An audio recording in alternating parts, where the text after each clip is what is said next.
W tym odcinku zabieramy Was na Nusa Penida, czyli magiczną wyspę położoną jedynie 25 km od Bali. Zostańcie z nami, a pokażę Wam najpiękniejsze miejsca i atrakcje tej wyspy, udzielę szeregu cennych porad i wskazówek, a w międzyczasie towarzyszyć nam będą dramatyczne klify, potęga oceanu, zjawiskowe zachody słońca, rajskie plaże, ogrom radości, ale też nieoczekiwane zmiany pogodowe i oczywiście jedyna w swoim rodzaju plaża Keling.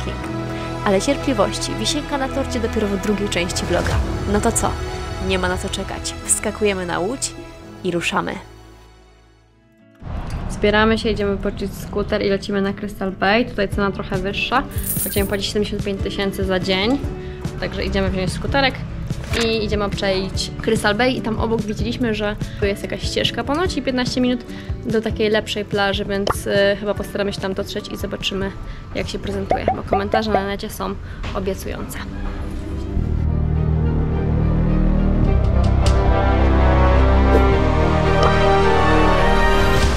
Dotarliśmy, droga była przepiękna.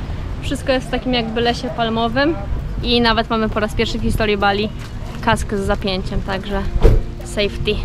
Wnioskując po ilości aut i skuterów na parkingu, stwierdzam, że może być zatłoczona plaża. Zobaczmy.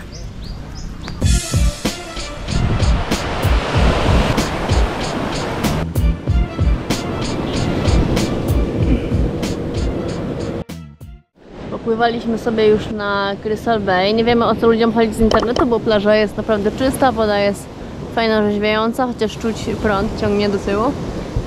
Teraz udajemy się na tą plażyczkę, o której wcześniej mówiłam. Są tutaj schodki i jest trail, który w 15-20 minut powinien nas tam zabrać i obczajmy, jak wygląda tam ta lokacja, tylko się trochę dosuszymy i idziemy na tamtą plażę. Maria powróciła. Tam są schody, które nas zaprowadzą na samą plażę. Jak widać, schody się urwały, ale poradzimy sobie. Nasze uda mówią zdecydowanie nie, ale foty na internecie nas przekonały i idziemy obczaić. Trasa robi się lekko zarośnięta. Moja jedna obawa węże, oby ich to nie było. Tutaj jeszcze ładny widok na Crystal Bay, która warto wspomnieć stanowi jedno z topowych miejsc do nurkowania i snorkelingu na wyspie, o czym można się było przekonać w moim poprzednim filmiku. Podwodny świat jest tu bogaty w piękną rafę koralową i jej kolorowych mieszkańców. Należy jednak uważać, ponieważ prąd może być tutaj bardzo silny i sprawiać niemałe kłopoty, także ostrożnie. Trasa się nam ładnie wypłaszczyła. Teraz są też strzałeczki, także serio nie da się zgubić. Ostatnie schody przed nami, zajęło nam to, podejrzewam, że mniej niż 15 minut, bardziej bliżej 10 i docieramy na plażę. No i moi drodzy, oto Pandan Beach, czyli niesamowita plaża z pięknym piaskiem, krystalicznie czystą wodą i jedynie garstką ludzi dookoła, a to wszystko tylko 15 minut od popularnej Crystal Bay.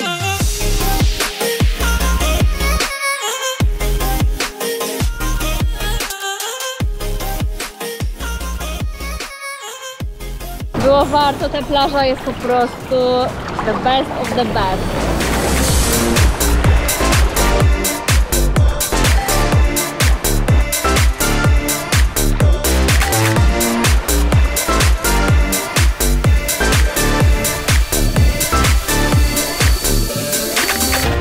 Ale nie dajcie się zwieść tej błękitnej wodzie. Prąd w oceanie jest kosmiczny. Tutaj wpadam w jego sidła i mam spory problem z wydostaniem się na brzeg. Radzę just in case zabrać ze sobą płetwę.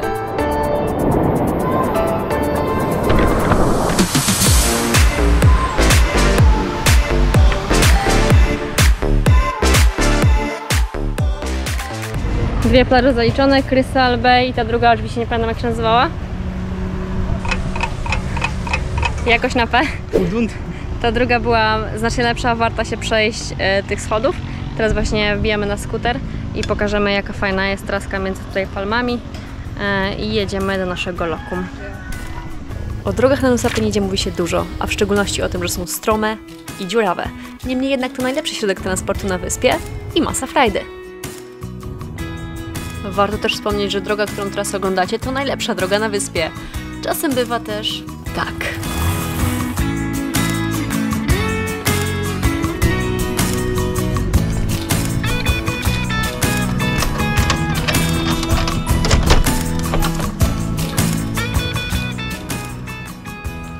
Krótka przerwa na zabukowanie jutrzejszych atrakcji i lecimy dalej.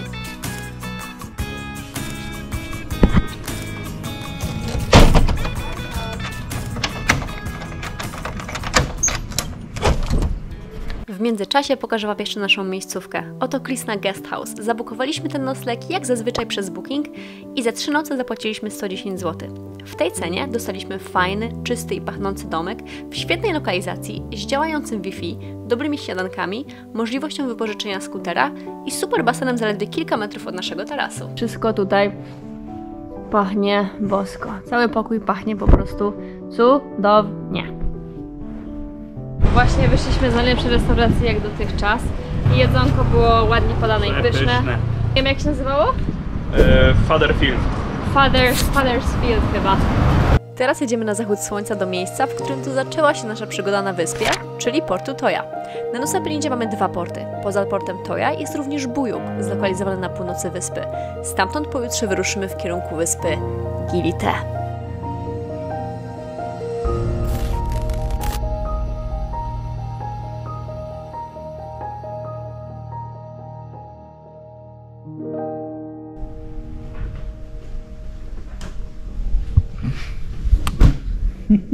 The next day. Dzisiaj crème de la crème, czyli wisienka naszej podróży.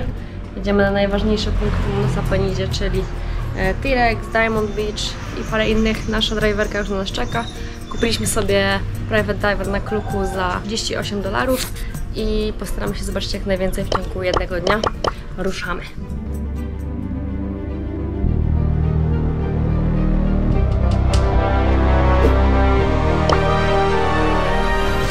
Dojechaliśmy na Diamond, pogoda nie rozpieszcza. Koszt wstępniaka 10 000 za osobę, zapłaciliśmy 20 i takie opaseczki na wejście. Czekamy na słońce, które nigdy nie przyjdzie. Ale nawet bez słońca wygląda...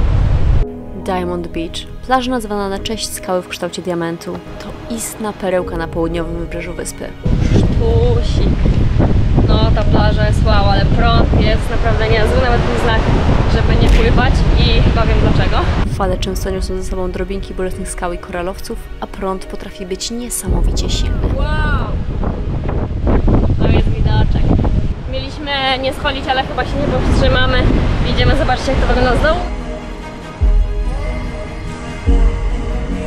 Podejście jest dosyć strome. Co ciekawe, jest to dość nowy spot turystyczny, ponieważ wykuta w klifie ścieżka jest dostępna dopiero do 2018 roku. Ścieżka i poręcze są jeszcze w budowie, ale jeśli schodzimy ostrożnie, to spokojnie możemy zejść na dół, bo jest warto.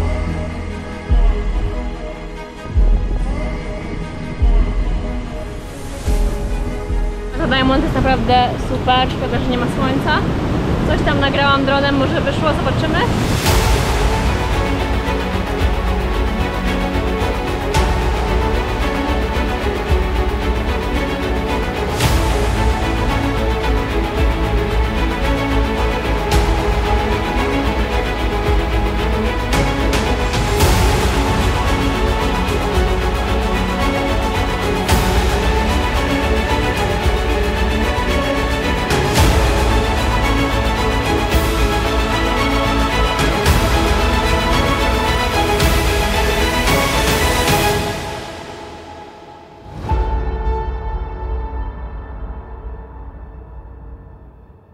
Teraz czeka nas hike pod ten klif, po tych stromych schodach, żeby nikt nie spadł. Ruszamy. Teraz przemieszczamy się na Thousand Island Viewpoint i ten Treehouse Viewpoint, bardzo instagrammable place z tym takim domkiem drewnianym i z widokiem na Diamond Beach. 10 minutes later. Czekamy już 20 minut, bo pogoda wygląda w ten sposób.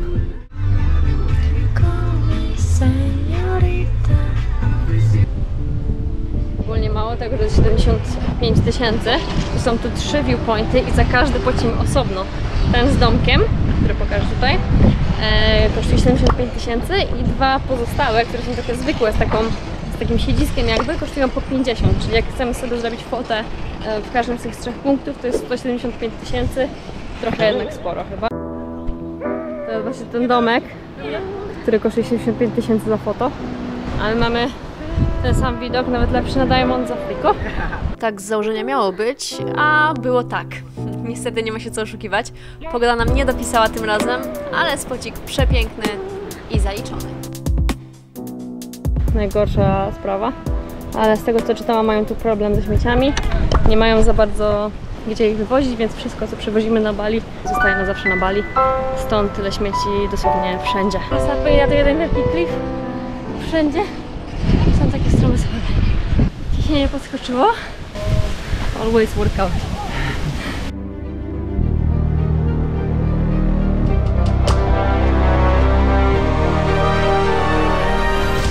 Jedziemy na następny przystanek, chyba Tendling Beach and Forest.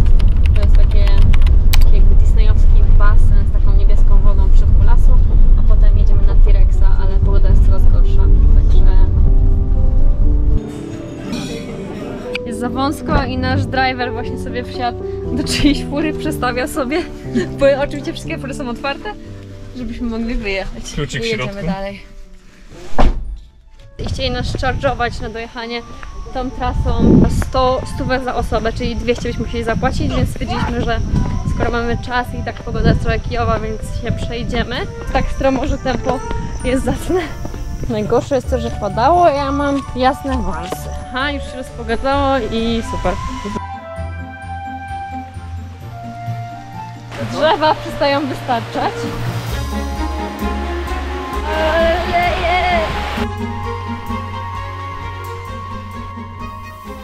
Jesteśmy cali przemoczeni. Ja nie mam suchej części garderoby na sobie, buty to mnie chlupią.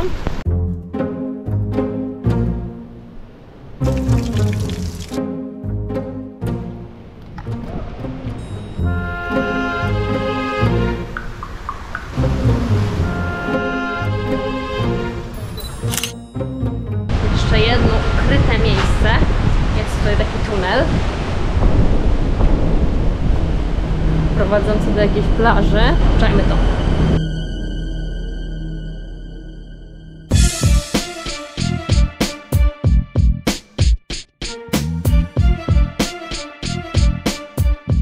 Oczywiście 10 minut później, kiedy jesteśmy już na morderczym hajku z powrotem, wyszło słońce, a my teraz wracamy 3 km do góry. 40 minut później prawie jesteśmy na szczycie. Done.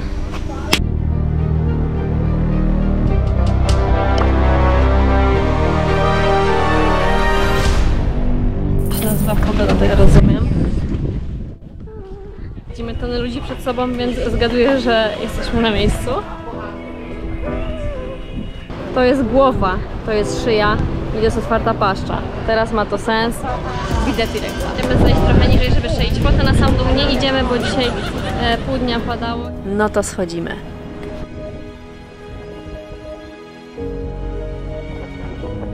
Kolor wody jest naprawdę najpiękniejszy ever.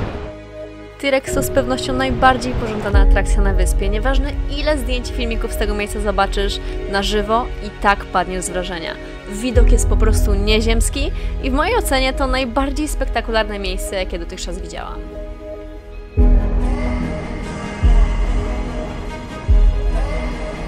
Pewnie martwi Was liczba ludzi w tym miejscu. Otóż wystarczy zejść kilkadziesiąt metrów niżej i rządek Sesowiczów się kończy, a zostają tylko najwytrwalsi, z których część wybierze się aż na sam dół do niesamowitej plaży Kelinking. Chyba jednak idziemy na dół? No dobra, trochę.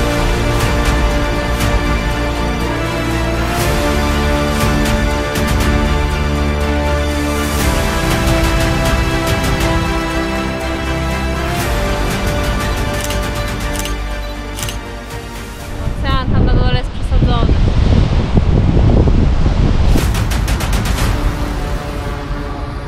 Dobra, postanowiliśmy, że schodzimy na plażę, zdejmujemy to ryzyko, ale chowamy kamerę i czapkę, bo mi zwieje, nie będziemy ryzykować. Widzimy się na dole. No i tutaj kończy się spacerek, a zaczyna wspinaczka z prawdziwego zdarzenia. Z góry ostrzegam, że trasa jest dość wymagająca, prowadzi po niemal pionowych ścianach z wyżłobionymi w skale dziurami na nogi. Na trasie często brakuje jakichkolwiek barierek, a pod koniec trzeba skorzystać z liny, ponieważ elementy trasy się trochę pozapadały. Niemniej jednak na dole czeka nagroda w postaci najpiękniejszej plaży na świecie. Dotarliśmy na sam dół. Zejście momentami było wręcz pionowe, ale nie jest to jakieś trudne, większość ludzi idzie w oponkach. Plaża wygląda wow. kolor wody jest po prostu niebiański. Wszystkim żądnym przygód gorąco polecam wyprawę w dół tego 150-metrowego klifu. Niecałą godzinę wysiłku wynagrodzi Wam jedyna w swoim rodzaju Kellington Beach. Przyznajcie sami, jest co podziwiać.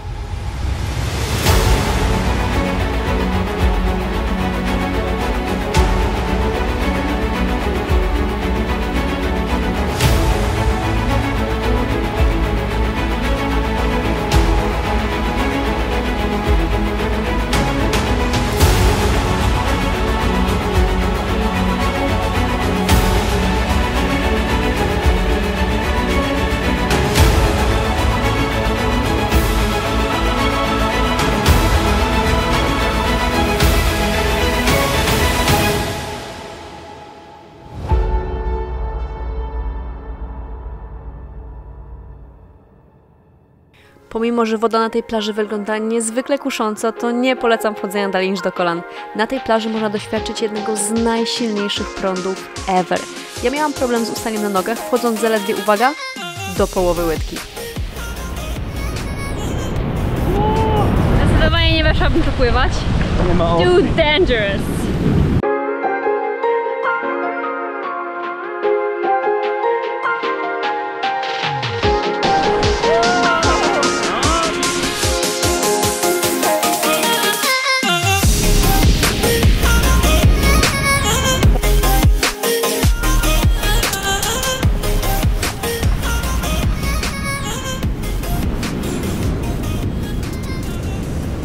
Teraz czeka nas wspinaczka na klif.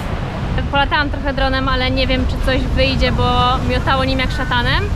Ale chyba wspólnie możemy stwierdzić, że jest to najlepsze miejsce, jakie widzieliśmy do tej pory na całym świecie. Chyba mogę to śmiało powiedzieć, jest takim sztosem. Woda jest tak niebieska, ale nie polecamy wchodzenia dalej niż do kolan, bo porwie i zabierze na zawsze. Crazy! Tutaj było wejście.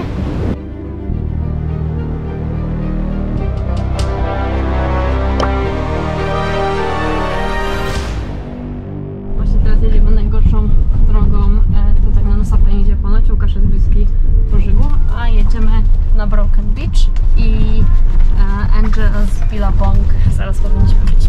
Angel's Billabong to naturalny infinity pool, który tworzy się podczas przypływu. Gdy nadejdzie odpływ, naniesiona wcześniej woda zostaje wewnątrz, tworząc naturalny basen. Koniecznie uważajcie, jeśli chcecie się kąpać, bo skały są ostre i jednocześnie bardzo śliskie. Dodatkowo nie próbujcie tego robić podczas przypływu, bo jest to po prostu śmiertelnie niebezpieczne. Niestety nie ma słońca, oczywiście jak zawsze dzisiaj. Teraz odbieramy kierunek Broken Beach. Niby plaża, ale jednak nie do końca. To raczej zatoczka powstała wskutek zawalnia się klifu. Wynikiem tego jest kamienny łuk, pod którym ogromne masy wody wlewają się do wnętrza Broken Beach.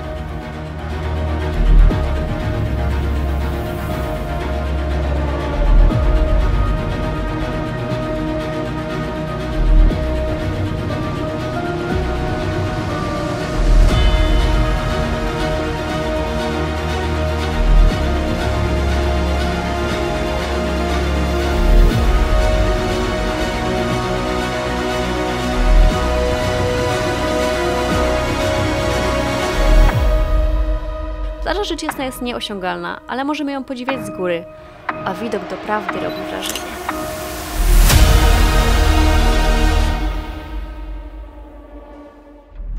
The next day. Łukasz nie wejdzie do naszej chaty, bo się nie mieści w drzwi. Ktoś tu za dużo pakował. Jako że wczoraj wszystko zrobiliśmy, co było na naszej liście tutaj na Nusa Penidzie, więc weźmiemy sobie skuter i uderzymy jeszcze raz, zobaczyć sobie T-Rexa. Postaramy się znaleźć inne viewpointy.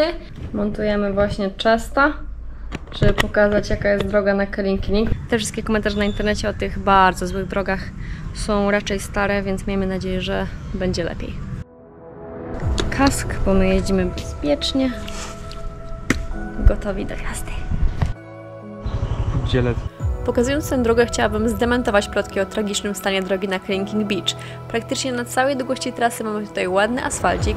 Droga co prawda jest kręta, ale przyjemna i nie stwarzająca większych problemów. Śmiało można wypożyczać skuter i jechać na T-Rexa. Jedyna niespodzianka, jaka nas spotkała na drodze, to ogromna kałuża w dziurawej drodze, którą pokażemy o teraz. Mamy małe Małą niespodzianeczkę. Ja tu wjadę po prostu, nie?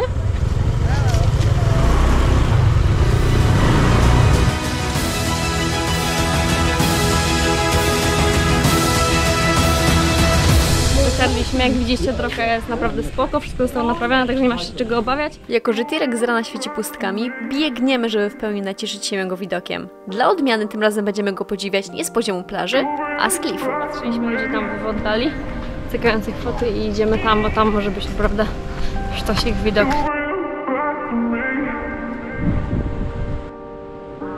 Wow!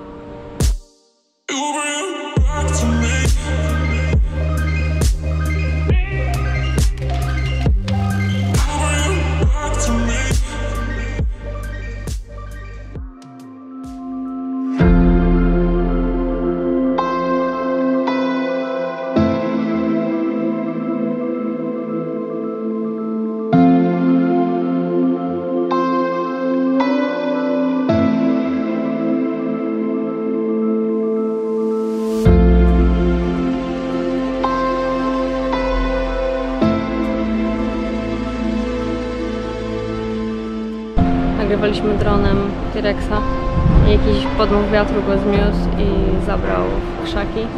Namierzyliśmy go GPS-em, jesteśmy właśnie na krawędzi klifu, a do niego mamy 136 metrów, nie możemy się z nim połączyć, nie możemy nic ściągnąć, nie mamy nic z niego zgrane, bo nie wzięliśmy adaptera, także wszystko stracone.